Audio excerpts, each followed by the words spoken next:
Welcome करछि मोर आगे कने ब्लॉग को। आज होछि श्रावण मासर शेष सोमवार। आज आम बाहर चुटिके मंदिर बुलिबा। आज केमती कोन प्रोग्राम होछि मु आपन वीडियो रे प्रथम लास्ट टाइम देखौछि। हम देखि कि वीडियो रे कमेंट करिए।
सांग मैंने आम बर्तमान आसी पहुँची गलु माँ बुढ़ी ठाकुराणी मंदिर पाखे।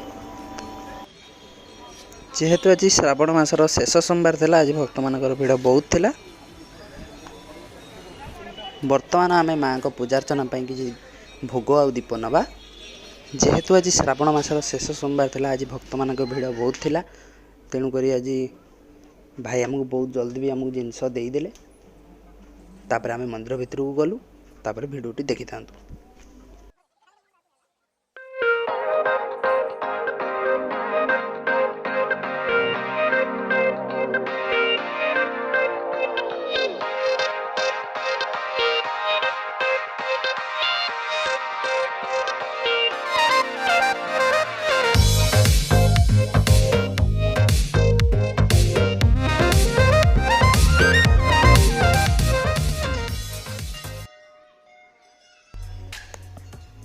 अनुगुल जिलार अधिष्ठात्री देवी हिसाब से पूजा पाती माँ बुढ़ी ठाकुराणी।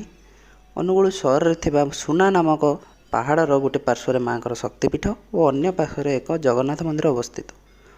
अनुगुलर प्रत्येक घरे घरे माँ बुढ़ी ठाकुराणी को इष्टदेवी भाव में पूजा करिथांती।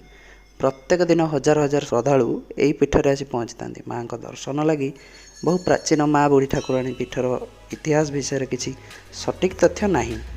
लोक कथा अनुजाई यही अंचल सुना नामक जड़े कंध शासक आसी शासन करते। से पहाड़ को गड़ भाव में व्यवहार कर एवं तांको नाम अनुजाई यही अंचल को सुना सगड़ नाम नामित करा जायछि। गभीर जंगल परिपूर्ण यही स्थान रे मांकर मूर्ति स्थापना करी इष्टदेवी भाव में पूजार्चना करते।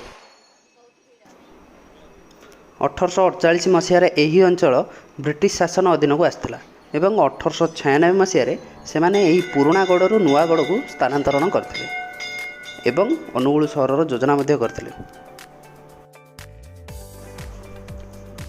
जेतेबेले इंग्रेज माने रास्ता घाट पाई पहाड़ जंगल सब सफा करते, यही गभीर जंगल मध्यरु मांकर मूर्तिटी मिलता।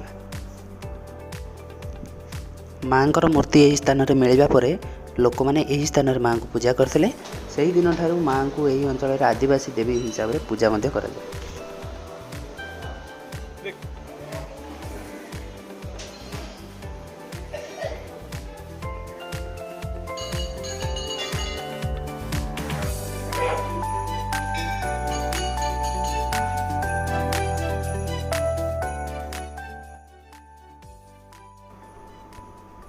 वर्तमान समय हूँ 9टा। जहाँ आज भलरे भलरे माँ पाखे पूजार्चना सरीगला।